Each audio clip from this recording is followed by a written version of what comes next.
তুমি কবি নজরুলের বিদ্রোহী কবিতা উন্নত মমশীর, তুমি রক্তের কালিতে লেখা নাম সাত শ্রেষ্ঠ বীর।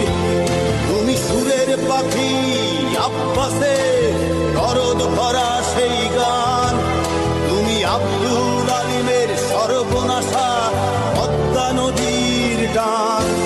তুমি সুফিয়া কামালের কাব্য ভাষায় নারী